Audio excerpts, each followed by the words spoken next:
This is part 4 of Rachel by Angela Weld Grimke.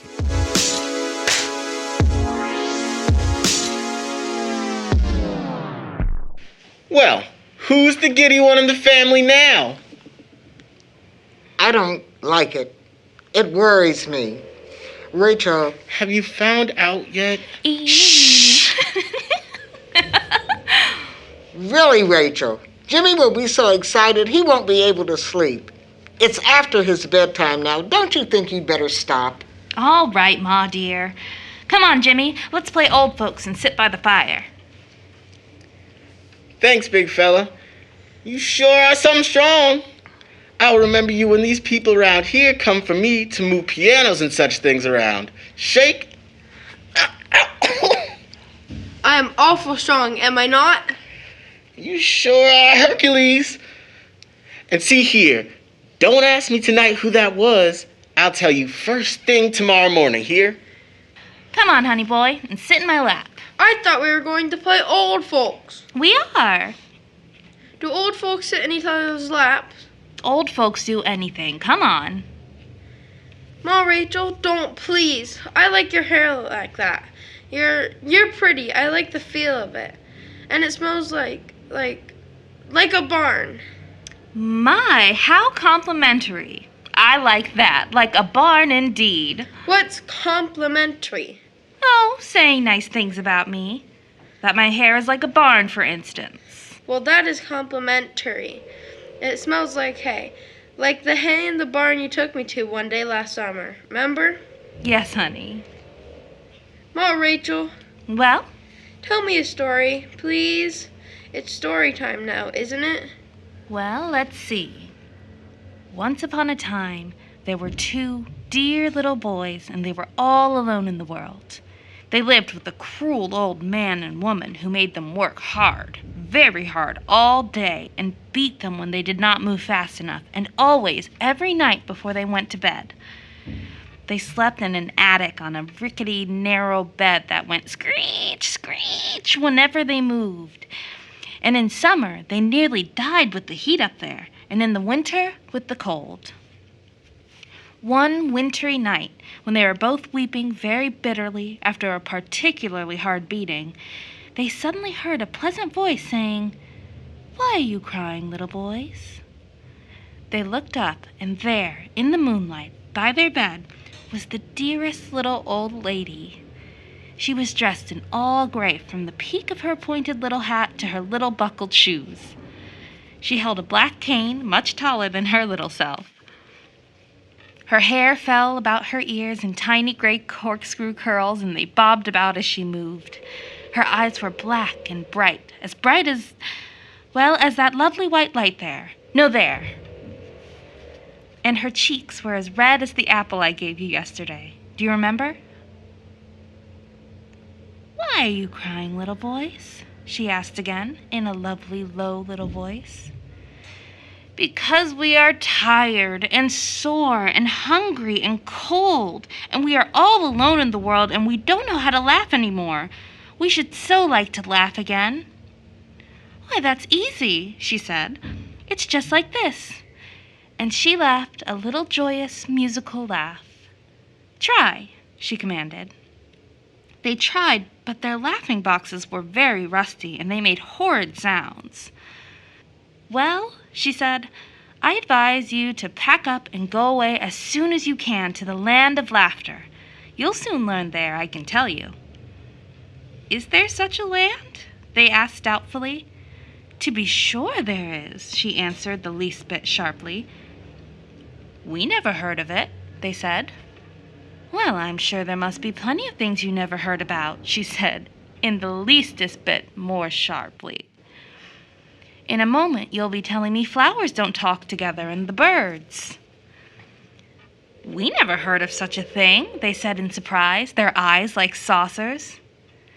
"There," she said, bobbing her little curls. "What did I tell you? You have much to learn."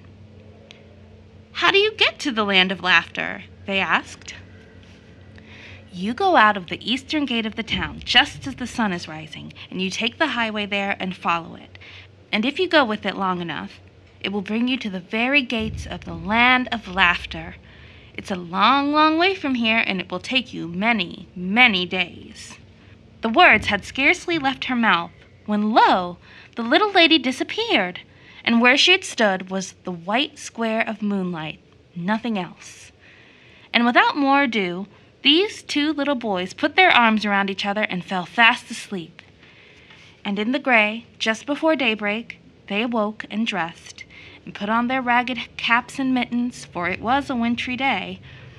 They stole out of the house and made for the eastern gate.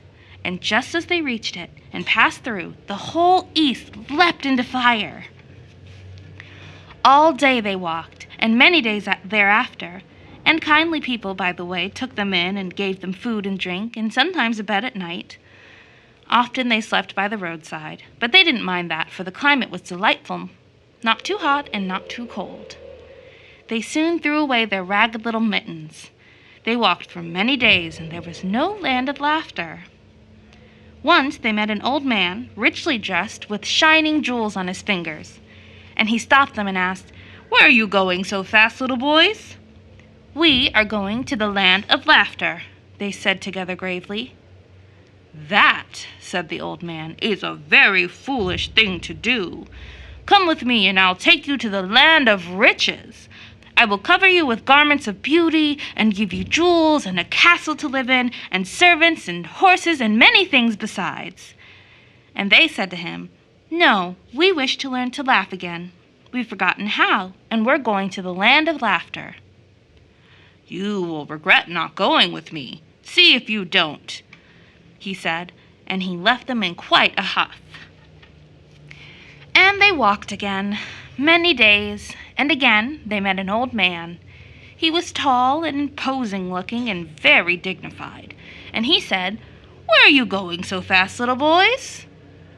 "We are going to the land of laughter," they said together very seriously. "What?" he said. "That is an extremely foolish thing to do. Come with me, and I will give you power. I will make you great men, generals, kings, emperors. Whatever you desire to accomplish will be permitted to you."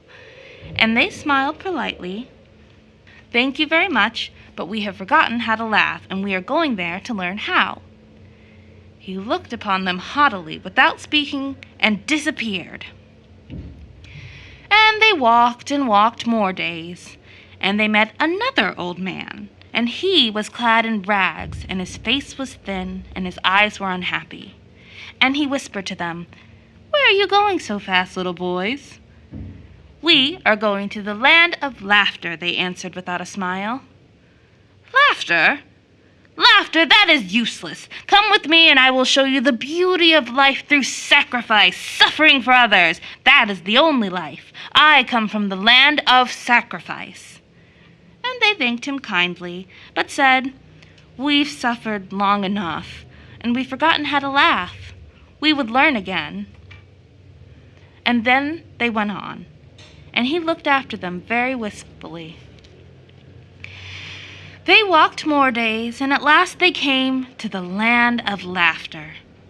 And how do you suppose they knew this? Because they could hear, over the walls, the sound of joyous laughter, the laughter of men, women, and children. And one sat guarding the gate, and they went to her. "We have come a long, long distance, and we would enter the land of laughter." "Let me see you smile first," she said gently. "I sit at the gate, and no one who does not know how to smile may enter the land of laughter." And they tried to smile, but could not. "Go away and practice," she said kindly, "and come back tomorrow." And they went away and practiced all night how to smile, and in the morning they returned, and the gentle lady at the gate said, "Dear little boys, have you learned how to smile?" And they said, "We've tried. How's this?" "Better," she said, "much better. Practice some more and come back tomorrow." And they went away obediently and practiced. And then came the third day, and she said, "Now, try again." And tears of delight came into her lovely eyes. "Those were very beautiful smiles," she said. Now you may enter." And she unlocked the gate and kissed them both, and they entered the land, the beautiful land of laughter. Never had they seen such blue skies, such green trees and grass. Never had they heard such bird songs. And people, men, women, and children, laughing softly, came to meet them and took them in and made them as home. And soon, very soon, they learned to sleep. And they grew up here and married and had laughing, happy children. And sometimes they thought of the land of riches and said, "Oh, well." And sometimes of the land of power and sighed a little. And sometimes of the land of sacrifice, and their eyes were wistful. But they soon forgot and laughed again. And they grew old, laughing. And then when they died, a laugh was on their lips. Thus are things in the beautiful land of laughter. I like that story, Ma Rachel. It's nice to laugh, isn't it? Is there such a land? What do you think, honey? I think so. It would be awful nice if there was, don't you? If only there were. If only there were. Ma Rachel, Well? it makes you think kind of, doesn't it, of the sunshine medicine? Yes, honey, but it isn't medicine there. It's always there, just like our air here. It's always sunshine there. Always sunshine? Never any dark? No, honey. You'd never be afraid there, then, would you? Never afraid of nothing. No, honey. Ooh, ooh, ooh, ooh, ooh. I wished it was here, not there. Why, Ma Rachel, dear? You're crying. Your face is all wet. Why? Don't cry, don't cry. Do you remember that I told you the lady at the gate had tears of joy in her eyes when the two dear little boys smiled that beautiful smile? Yes? Well, these are tears of joy, honey. That's all. Tears of joy. It must be awful queer to have tears of joy, 'cause you're happy. I never did. But if you say they are, dear Ma Rachel, they must be. You know everything. You knows everything, don't you? Some things, honey. Some things. This is the beautifulest night I ever knew. If you would do just one more thing, it would be lots more beautiful. Will you, Ma Rachel? Well, what, honey? Will you sing at the piano? I mean, it's lots prettier than the way you the little song you used to make me sleep by. You know, the one about the slumber boat? Oh, honey, not tonight. You're too tired. It's bedtime now. Please, Ma Rachel. Pretty please. Well, honey boy, this once then. Tonight you shall have the little song I used to sing you to sleep by. Perhaps for the last time.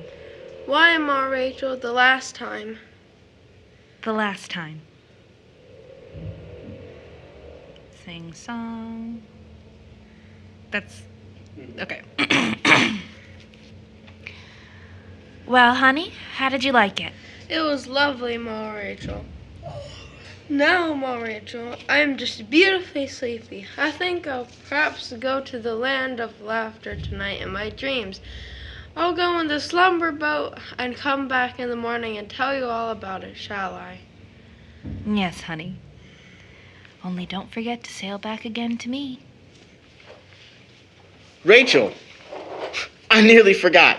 John is coming here tonight to see how you are. He told me to tell you so. Very well, thank you.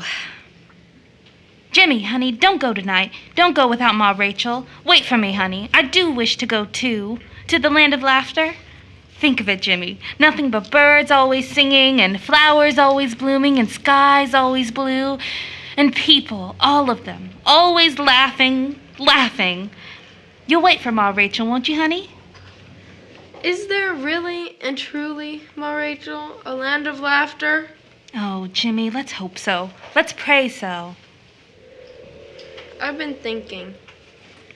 You have to smile at the gate, don't you, to get in? Yes, honey. Well, I guess I couldn't smile if my Ma Rachel wasn't somewhere close to me, so I couldn't get in after all, could I? Tonight, I'll go somewhere else, and I'll tell you about it. And then someday we'll go together, won't we? Yes, honey. Someday. Someday. Well, this isn't going to sleepy sleep, is it? Go now and say goodnight to Ma Loving and Uncle Tom. Sweet dreams. God keep you all the night. The sweetest of sweet dreams to you, dear little boy. Good night. Uncle Tom? My, how you frighten me. You'll put my gizzard out of commission if you do that often. Well, sir, what can I do for you? I came to say goodnight. Good night, dear little big fella. Good night. Sweet dreams. God keep you all the night. I'm ready, Ma Rachel.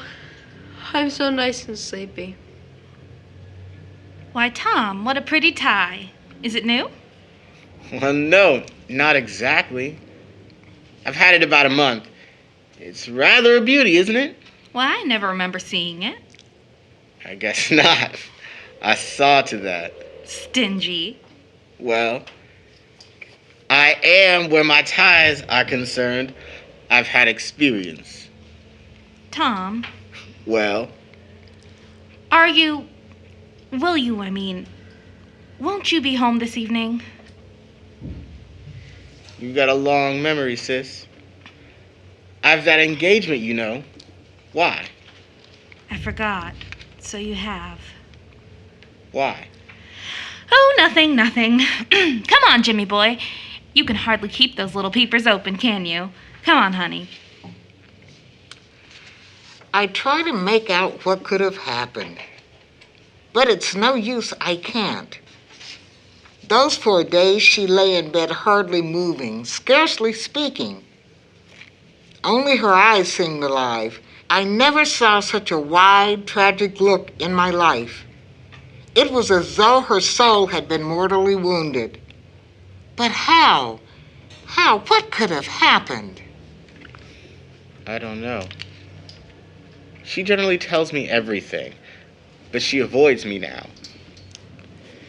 If we were alone in a room, she gets out. I don't know what it means. She will hardly let Jimmy out of her sight. While he's at school, she's nervous and excited. She seems always to be listening, but for what? When he returns, she nearly devours him, and she always asks him in a frightened sort of way. Her face is pale and tense as can be. Well, honey boy, how was school today? And he always answers, fine, Ma Rachel, fine. I learned. And then he goes on to tell her everything that has happened. And when he is finished, she says in an uneasy sort of way, is that all? And when he says yes, she relaxes and becomes limp. After a little while, she comes feverishly happy. She plays with Jimmy and the children more than ever she did, and she played a good deal, as you know. They're here or she's with them. Yesterday, I said in remonstrance when she came in, her face pale and haggard and black hollows under her eyes, Rachel, remember you're just out of sickbed. You're not well enough to go on like this. I know, was all she would say. But I've got to. I can't help myself. This part of their little lives must be happy. It just must. The last couple of nights, Jimmy has awakened and cried most pitifully. She wouldn't let me go to him. Said I had enough trouble and she could quiet him. She will never let me know why he cries. But she stays with him and soothes him until at last he falls asleep again. Every time she has come out like a rag, and her face is like a dead woman's. Strange, isn't it? This is the first time we have ever been able to talk it over. Tom, what could have happened? I don't know, Ma, but I feel as you do. Something terrible and sudden has hurt her soul. And poor little thing, she's trying bravely to readjust herself to life again. Well, Ma, I'm going now. Don't worry too much. Youth, you know, gets over things finally. It takes him hard, that's all. At least, that's what the older heads tell us. Ma, you know, I begin with John tomorrow. I don't believe we'll ever forget John. Good night.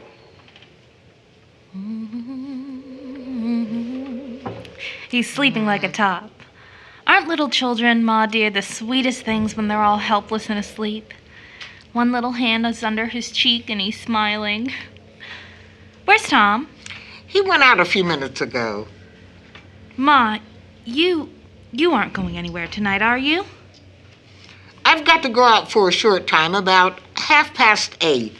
Mrs. Jordan, you know, I'll not be gone very long, though. Why? No, nothing particular. I just thought it would be cozy if we could sit here together the rest of the evening. Can't you go tomorrow? Why, I don't see how I can. I've made the engagement.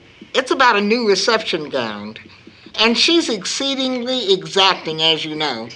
I can't afford to lose her. No, I suppose not. All right, Ma dear. Look, Ma dear, how's that for fashion anyway? Isn't it the limit? Oh. Rachel, your nerves are right on edge, and your hand feels like fire.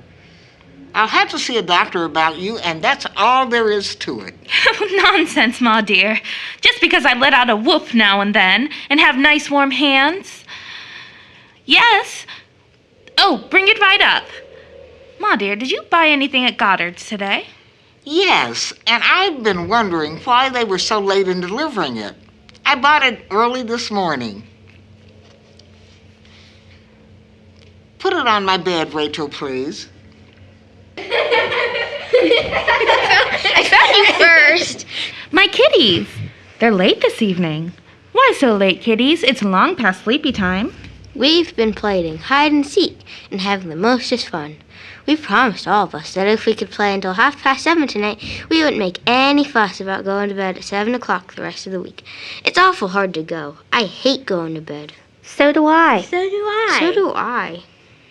I don't. I love bed. My bed, after my mother tucks me all in, is like a nice warm bag. I just stick my nose out.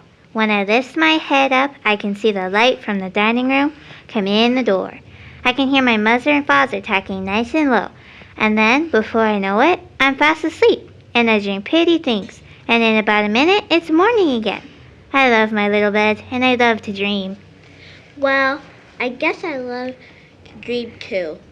I wish I could dream, though, without going to bed. When I grow up, I'm never going to bed at night. You see, Grown-ups just love to poke their head out of windows and cry, "Town run." It's time for bed now. You'd better hurry, too. I can tell you, they sure are queer. For sometimes when I wake up, it must be about 12 o'clock. I can hear my big sister giggling and talk to some silly man. If it's good for me to go to bed early, I should think. Why, where's my little Jenny? Excuse me, Louise, dear.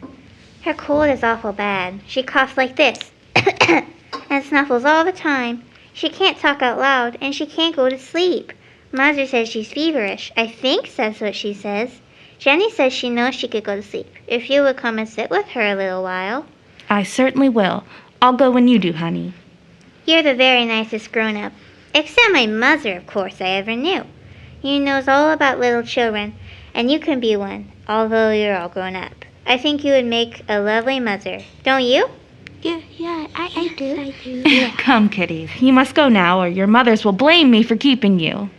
Ma, dear, I'm going down to sit a little while with Jenny. I'll be back before you go, though. Come, kitties. Say goodnight to my mother. Good night, sweet dreams. God keep you all the night. Good night, dears. Sweet dreams all. Well, how is everything? Oh, about the same, I guess. Tom's out.